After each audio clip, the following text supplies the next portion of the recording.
Muito bem. Esse é o grupo que trabalhamos juntos.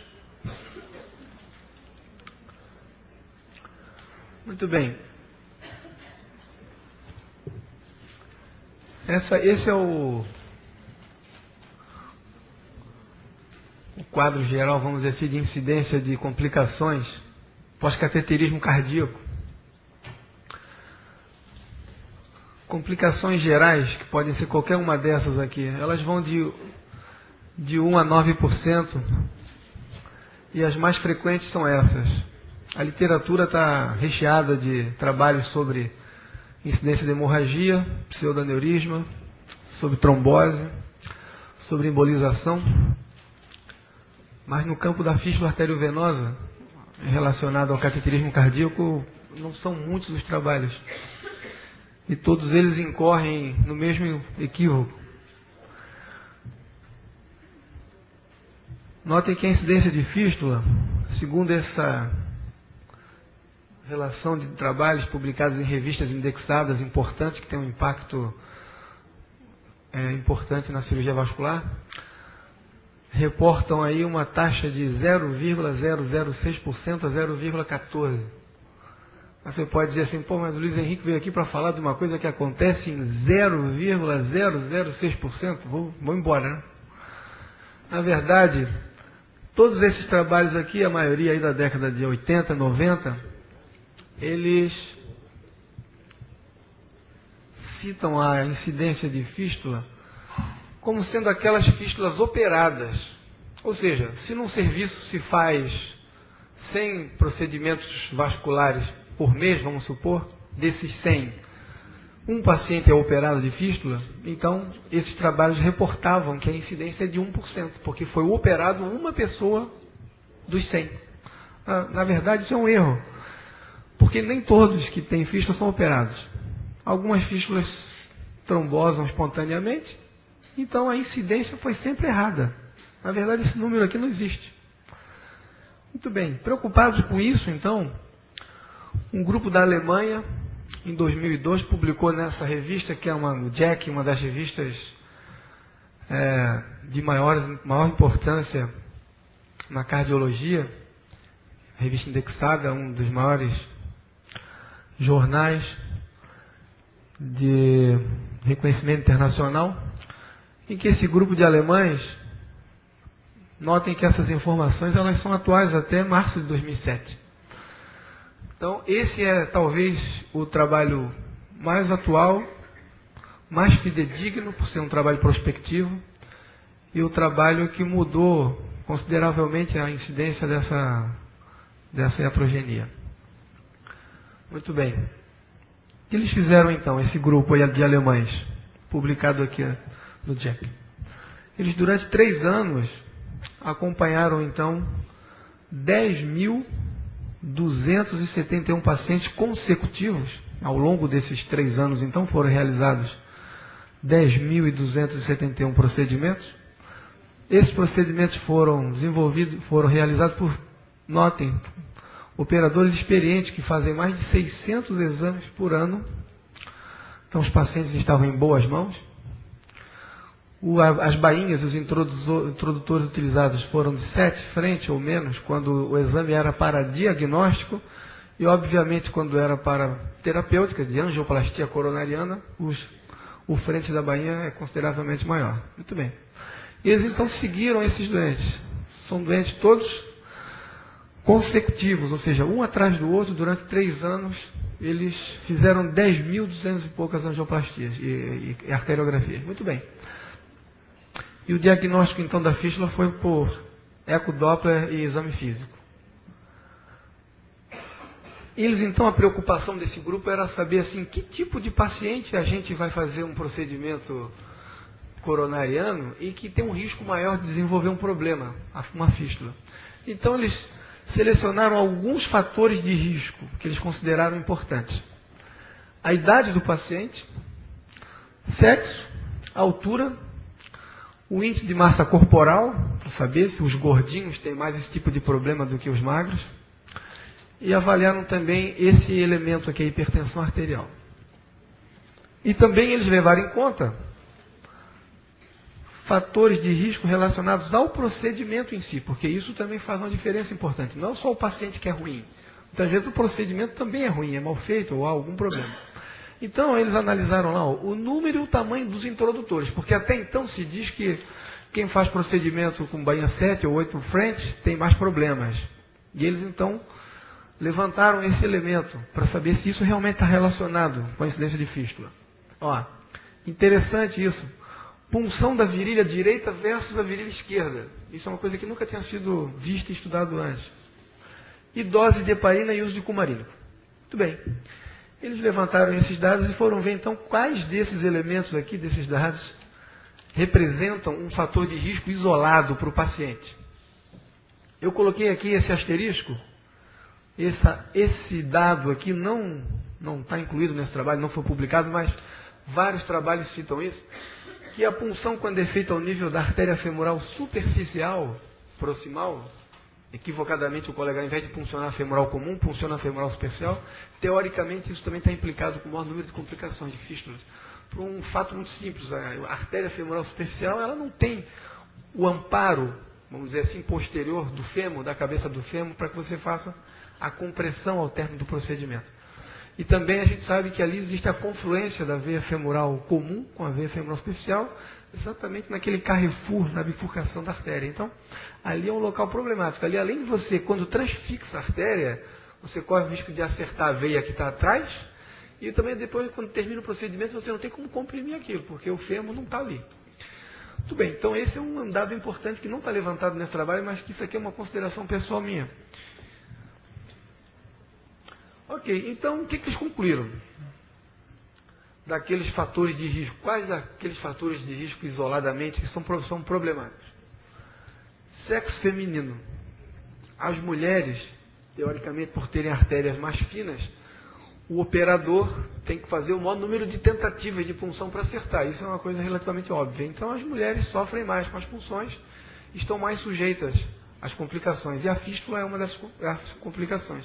Então, as mulheres, nesse trabalho de 10.200 e tantos exames, foram mais afetadas. E a explicação foi essa. Segundo, hipertensão arterial também. Os pacientes que, ao término do procedimento ou durante o procedimento, estavam hipertensos, com a pressão diastólica maior, esses tiveram maior dificuldade de hemostasia e parece uma coisa óbvia também. Esses doentes entraram para o rol daqueles que têm mais fístula. Curiosamente, punção inguinal esquerda. Esses dados que eu estou mencionando, eles foram estatisticamente significativos. Por que a punção inguinal esquerda traz mais problema? Eles atribuíram o seguinte fato. Todos aqueles operadores, aqueles médicos experientes, todos eles eram destros. Para você fazer uma punção na artéria femoral esquerda, você muda o ângulo de inclinação da sua agulha, consequentemente você não faz uma punção anterógrada como tem que ser feita de primeira, e você erra com mais frequência e expõe o paciente ao maior número de fístulas. Então, essa foi a conclusão.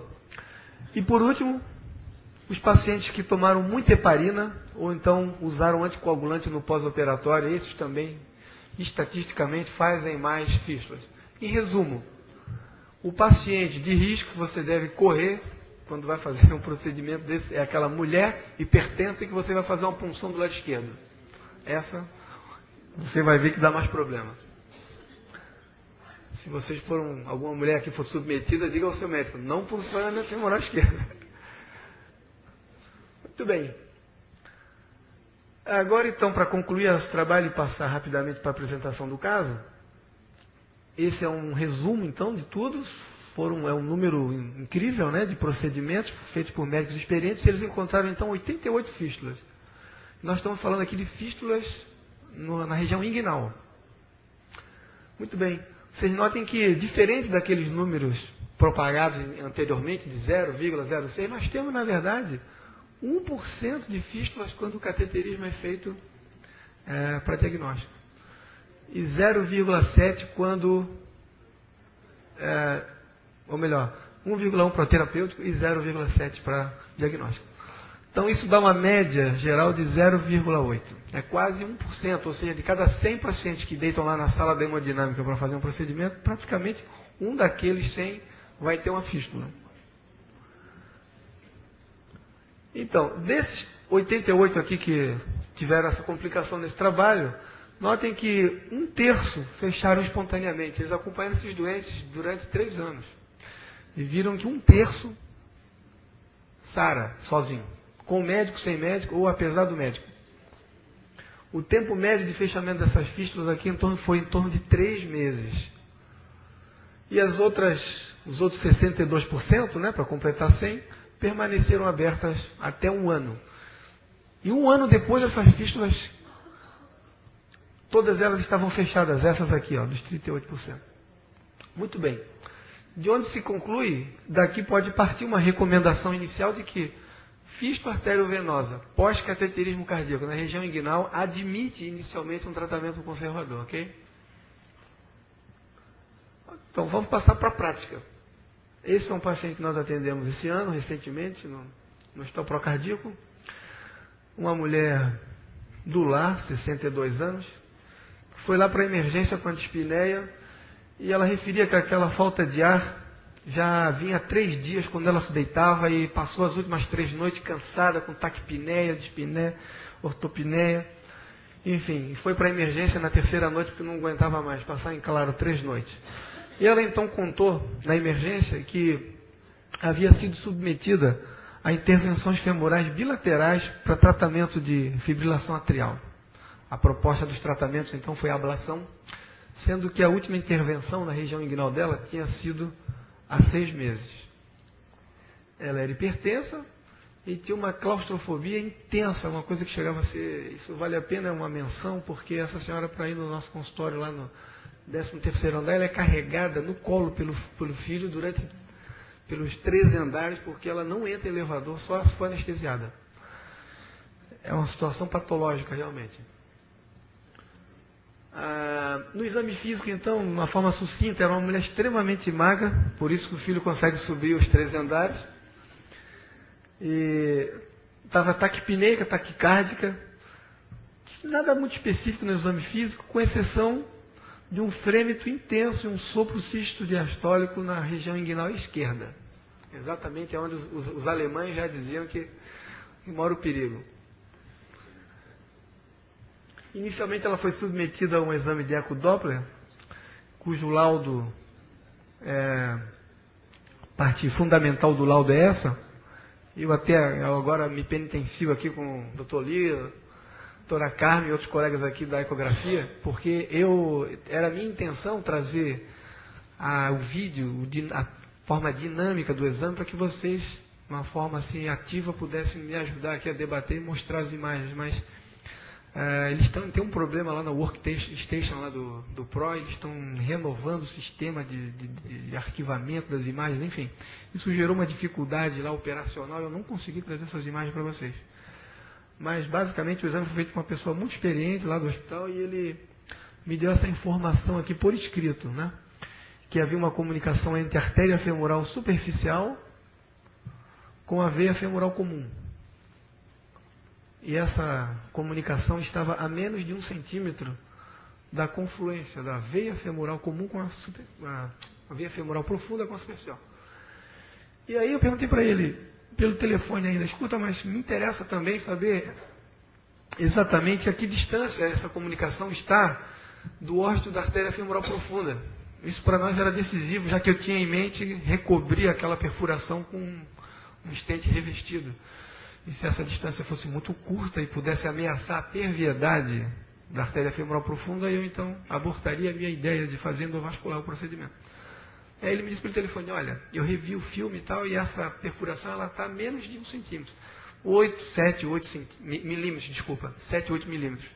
Fiquei imaginando aquilo assim, 7, 8 milímetros. Sabia de uma coisa? Eu vou operar essa senhora porque eu vou acabar ocluindo essa femoral profunda com um estente revestido. Aí planejei a cirurgia, programei e tal.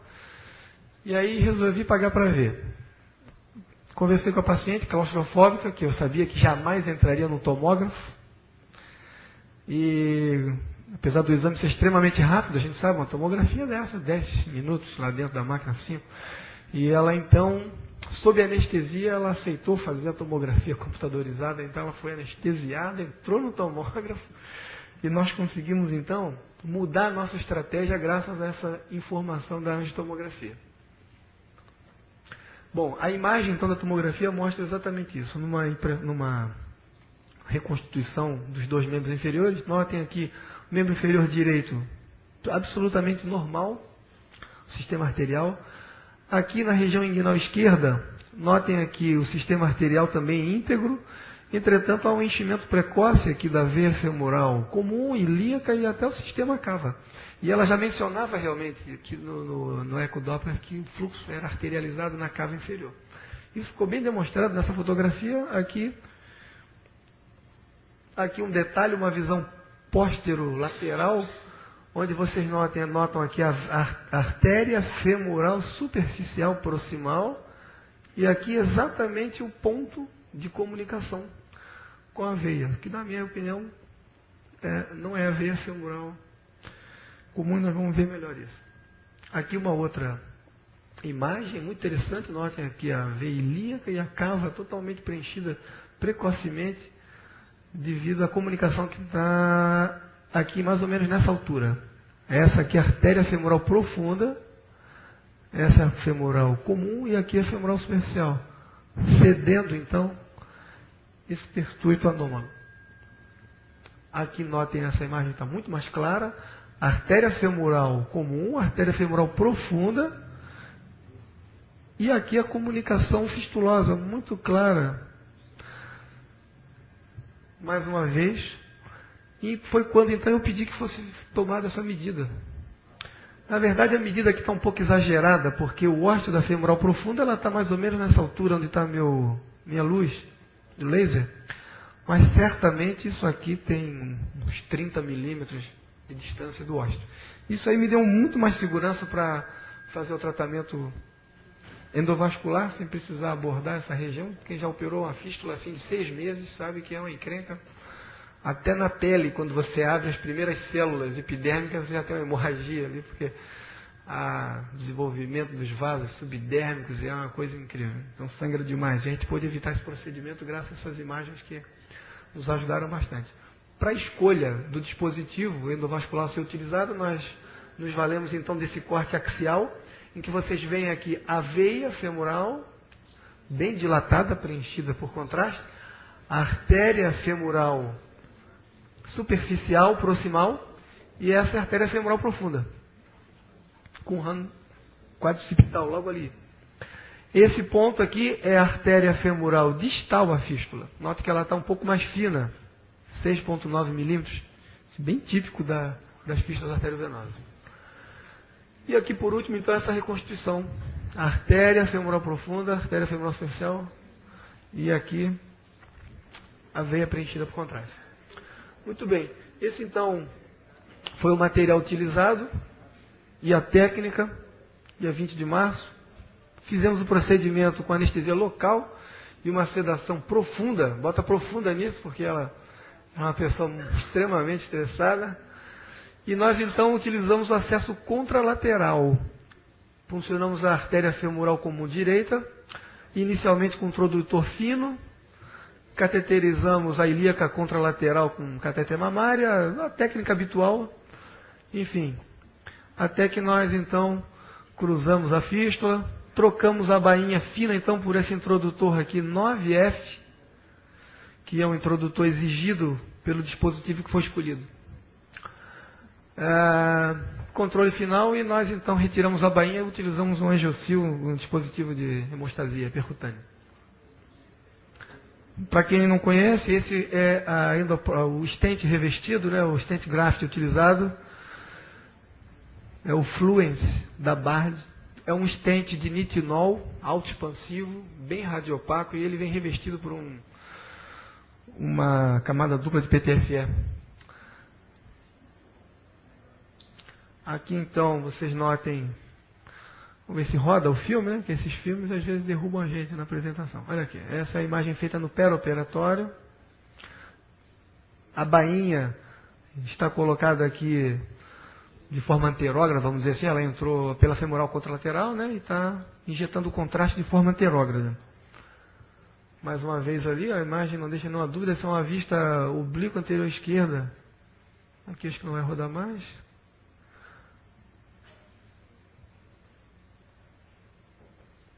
Está bem de acordo com a tomografia, né? Eu acho que a tomografia, realmente, aquela imagem, além de estética, como falou o Lira hoje aqui, ela é também muito funcional e para o planejamento é indispensável, né, em algumas situações.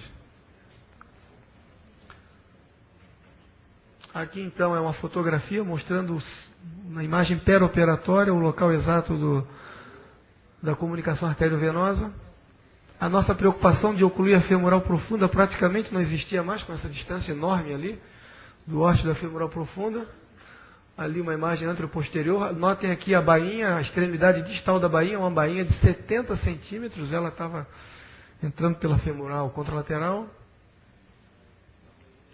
E aqui o resultado final depois do implante do stent graft. Vamos ver se vai rodar.